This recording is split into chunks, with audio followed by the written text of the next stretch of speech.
Hello, sziasztok, én Olasz vagyok, és ma egy újabb videóval jövök. És pedig a mai téma a német autóipar, és igazából az elektromos autó helyzet Németországban. Erről szeretnék ma beszélni. Igazából múlt héten csináltam egy beszélgetést, csináltunk egy közös videót a Somkuti Bálinttal, és így a németországi politikai helyzetről, az autóiparról, a repülőiparnak a jelenlegi helyzetéről beszélgettünk, és így hát sok minden más volt még, amiről igazából nem ejtettünk szót akkor. Az idő szűkén, ugye, tehát ezekről a témákról szerintem órákat el lehet beszélgetni. Szóval vannak olyan dolgok, amiket akkor úgy nem említettünk meg, és most meg szeretném ezt említeni a saját videómban, és a későbbiekben majd szerintem fogunk a Bálinttal is beszélni ezekről a témákról. Mielőtt belemennék a részletekbe, megkérlek benneteket, hogy iratkozzatok fel, kommenteljetek és lájkoljátok a videóimat, mert ezzel segítitek a munkámat. Na és akkor így az elektromos autóhelyzet Németországban. Így néha ki fogok nézni a jegyzeteimre, nem tudom fejből az összes számot. Szóval teljes Németország területén 48-49 millió autó van, amiből körülbelül 2 millió az, ami tisztán elektromos, és majdnem 1 millió hibrid hajtású. Tehát a tisztán elektromos autó körülbelül a 4%-a a teljes német autóállománynak, és tehát a hibrid és az elektromos, tehát az alternatív hajtás, az pedig 6%. Bajorország ebből a szempontból egy picit jobban áll, 8-9 millió autó közül 500-600 ezer az, ami alternatív hajtású, tehát ez egy ilyen 6-7%-os részesedés a piacból. Ami nem tűnik túl soknak, de amúgy ez az átlagos európai helyzet, tehát hogy Európában szinte minden fejlettebb országban így néz ki a szituáció százalékosan leosztva. Természetesen kivéve az északi, tehát Norvégiát és Dániát, mert ott más a szituáció, ott borzasztóan, hát más a politika is, meg ugye más az anyagi helyzet is, és más a hozzáállás, és úgyhogy náluk van a legtöbb ebből a szempontból, de visszatérve a Németországra, ez az átlagos helyzet, és Németországban is nagyjából az átlagot hozza a piac. Na most akkor ez a statisztika azt mondaná, hogy igazából Németország is jól fejlődik autóipari szempontból, elektromos autóipari szempontból, tehát hogy egyre több az elektromos autó. Hát erre csak annyit, hogy Németország egy picit másképp néz ki, mint egy közép-európai vagy egy kisebb európai ország, mivel itt a régiók teljesen másképp fejlődtek, ami azt jelenti, hogy tegyük példát ugye Magyarországot. Magyarországon eléggé összesűrűsödik egy csomó pontba a lakosság, tehát így nincs egyenletesen elosztva a lakosság, és ezért nincs egyenletesen elosztva a fejlettség sem. Tehát nagyon jó példa erre Budapest, ugye Magyarország 30%-a Budapesten él, és az infrastrukturális fejlesztések és nagy beruházások nagy része is általában Budapesten történik meg, ezért Budapest elég jól el van látva elektromos töltőállomásokkal, lehetne jobban is természetesen, de a magyar viszonylatban elég jól el van látva, rengeteg a töltőállomás, ott van minden. Most Németország ebből a szempontból teljesen másképp néz ki. Németország egy tagolt ország, amúgy is ugye több Bundeslandből áll, és ezek a Bundeslandek is igazából úgy vannak felosztva, hogy van egy pár nagyobb város, de elég sűrű a lakosság vidéken is. Tehát, hogy nem akarok hegyén hátát használni. Minden 10 kilométerben van egy 5-10 ezeres, 15 ezeres város körülbelül, és így elég szépen eloszlik a lakosság régiónként. Például a megye, ahol éltem az elmúlt 5 évben, 120 ezer lakosú, tehát 120 ezeren laknak abban a megyében, és a legnagyobb város az egy 15 ezeres város. Sőt, még 15 sincs, egy 12 ezeres, 13 ezeres város. Tehát ez a megyeközpont, ami azt jelenti, hogy a megyeközpontban csak 10%-a a lakosságnak lakik körülbelül, és az összes többi más városokban. Nagyon-nagyon sok ilyen 8 ezeres, 10 ezeres, 6 ezeres és kisebb városok vannak. Például az a város, ahol én élek jelenleg, az egy 2900, tehát még 3000-et sem üti meg a lakosság száma. Ettől függetlenül van szupermarket, 2 is, vannak éttermek, lehet ruhásboltba lehet menni, de van pékség, van hentesbolt, vannak kisebb cégek, tehát igazából meg lehet oldani akár az itten, tehát városon belül dolgozást is, és nem azt mondom, hogy túl nagy lehetőségek vannak, de van 2 közepesen nagyobb cég, városmérethez képest még egyszer, tehát hogy így, meg egy kórház, ami nagyon fontos, elég nagy kórház, amit jelenleg fejlesztenek. Tehát itt az elosztás a lakosságban az így elterjed. Nem ilyen óriás városokban lakik a lakosság nagy része, hanem igen, ott is, természetesen most veszük Münchent például a Bayernen belül, vagy akár Stuttgartot, ugye Baden-Württembergen belül, akkor természetesen, hogy ott nagyon nagy a lakosság, tehát rengetegen vannak, de azon kívül is a városok elég népesek, és eléggé le van osztva, még a legkisebb régiókban is ilyen kisebb városok vannak, és itt szépen el van osztva. És ebből a szempontból egy picit olyan az érzés, mint hogyha Amerikában élnél, mert autó nélkül halott vagy.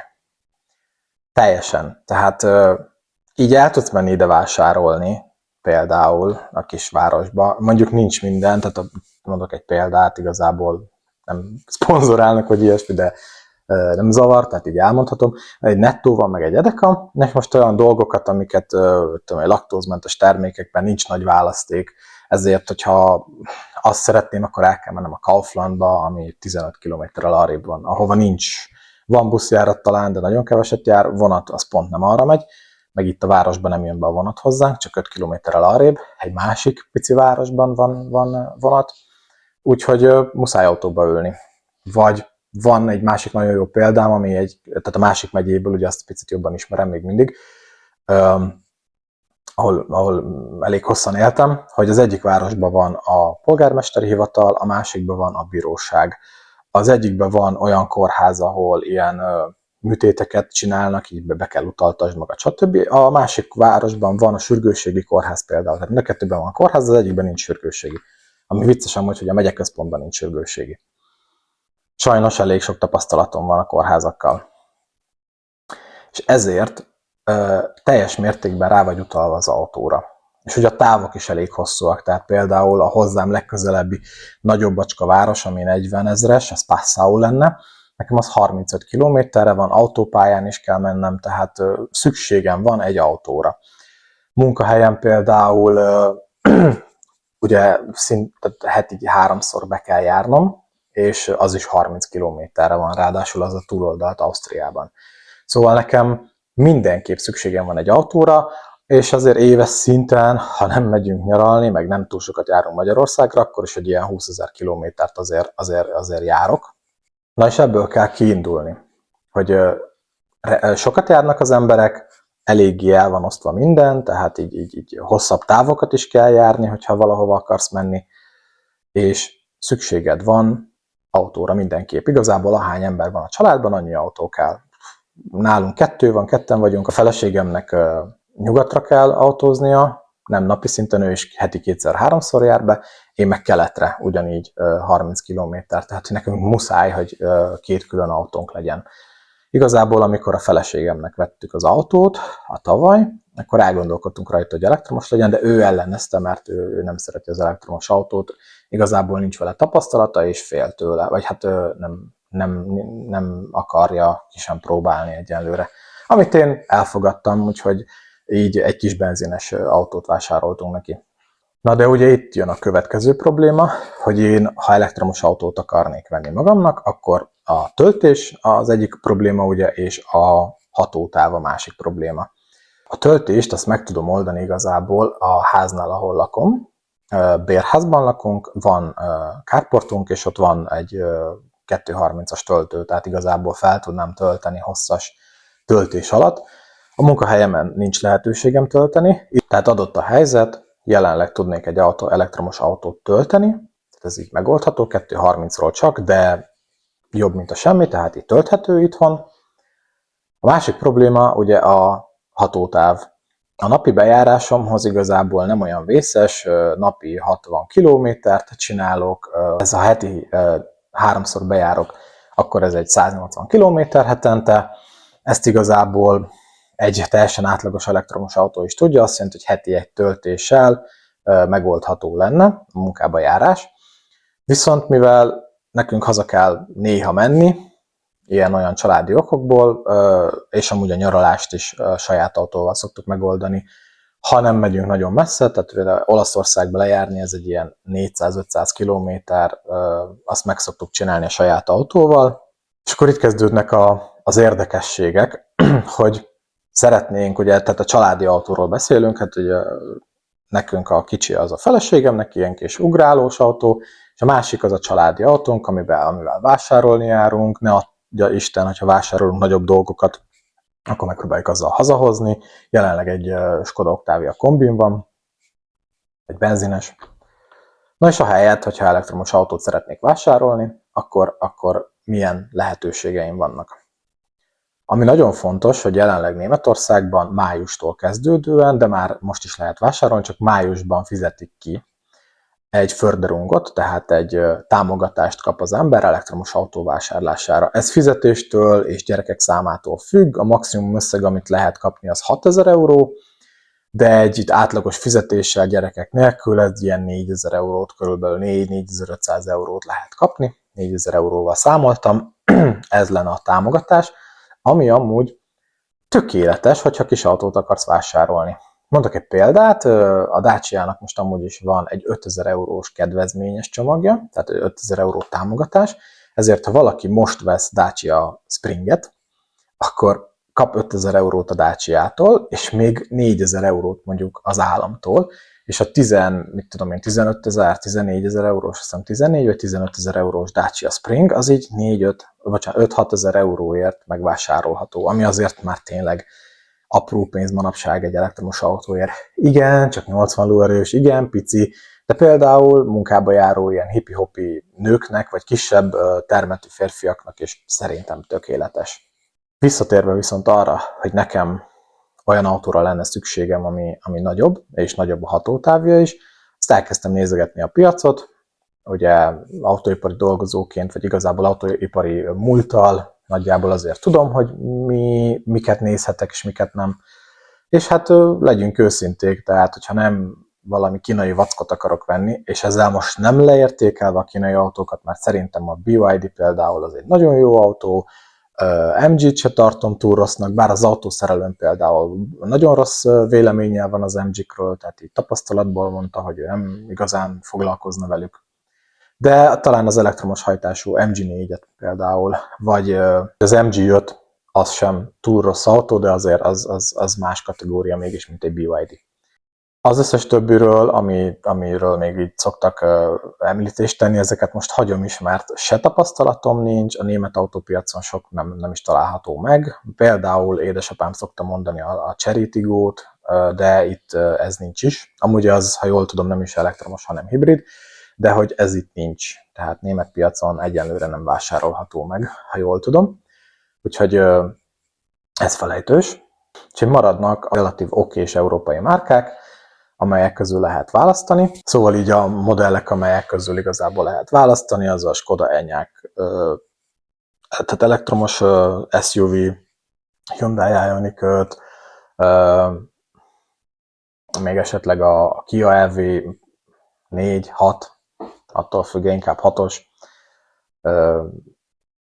Mi van még, ami ilyen szóba jöhet? Igen, a Toyotának ez a Beyond Zero BZ4X, most 2026-ban ki fog jönni egy kombi változata, és hasonlóak, igazából nem is akarok elmenni a BMW iX3-as felé, de az is még ide jöhet.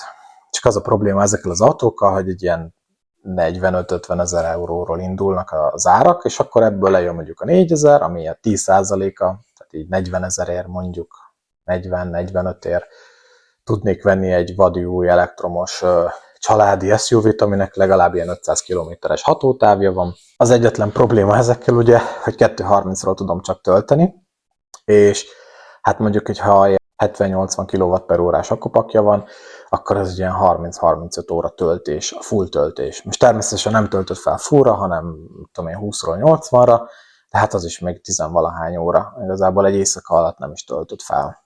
És akkor ide jön az a probléma, hogy a töltő állomások, Hát a töltéssel itt a régióban, ahol én élek, ott vannak problémák. Ebben a városban, ahol mi élünk, itt igazából 2 töltő van, tehát 2 töltő állomás van, ahol összesen van 4 ilyen normál töltő és 2 gyors töltő. Ennyi, egy 3000-es vagy 2900-as városra.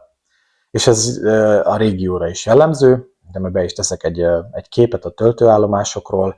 Az egyetlen városka, ahol több töltőállomás van, az egy Bad Füssing nevezetű város, az azért van ott rengeteg, mert az egy turista város, tehát ott ilyen termálvizes, ilyen üdülőváros, és ezért a turistáknak rengeteg van. Viszont ez a térkép, ez megjelöli azokat a töltőállomásokat is, amelyek nem ilyen nyilvánosak, hanem hotelekben vannak. Tehát valószínűleg a legtöbb az ilyen hotel által tulajdonolt töltőállomás, és akkor ezek vannak ezen a térképen. De azért átlagosan nem túl jó a helyzet. 172 000 töltőállomás van összesen Németországban, ezek közül 40 000 az, ami gyors töltős, és ugye akkor, hogy összeszámolod azt a majdnem 3 millió elektromos autót, akkor kijön, hogy 17 autóra jut egy töltőállomás jelenleg, és ez a tendencia nem változik abból a szempontból, hogy gyors növekedés látható az elektromos autópiacon, tehát hogy elég sok új elektromos autó kerül a német piacra. Persze ez az üzemanyagáraknak is köszönhető, és most nem is feltétlen az elmúlt hetekben történt események miatt, hanem így szépen lassan azért az így ment felfele az évek alatt. Most ezzel a 2 eurós dízelárral, meg 1,80-as benzinárral, hát azért szerintem sokan fognak elgondolkodni az elektromos autón, és tényleg van értelme bizonyos szempontokból. Az én jelenlegi helyzetemben úgy érzem, hogy ez nekem túl drága, és a töltést sem tudom másképp megoldani. Ugye nem saját ingatlanom van, ezért nem akarok nagy befektetéseket csinálni, tehát nem akarok mit tudom én, wallboxot beépíteni, és akkor még vegyek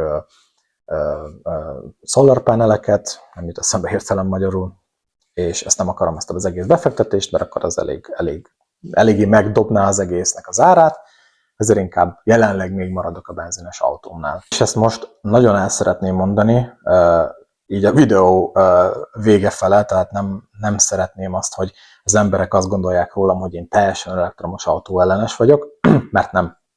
Mert szerintem van helye, és ezt a baráti körben is el szoktam mondani, hogyha én egy 100 000-es városban laknék, akár Magyarországon is, akkor én biztos, hogy minimálisan használnák autót egyáltalán, tehát így minimálisan használnék autót, de amúgy valószínűleg elektromos autóra váltanék. Tehát, hogyha a családom nem 1000 kilométerre lakna tőlem, meg a barátaim nem, mit tudom, 300-400 kilométerre laknának tőlem, és egy olyan régióban élnék, ahol, mondok egy példát, hogy Budapest, ahol tömegközlekedés meg van oldva, és amúgy is nagy a forgalom, én biztos, hogy az életem 90%-ában már nem is használnék autót.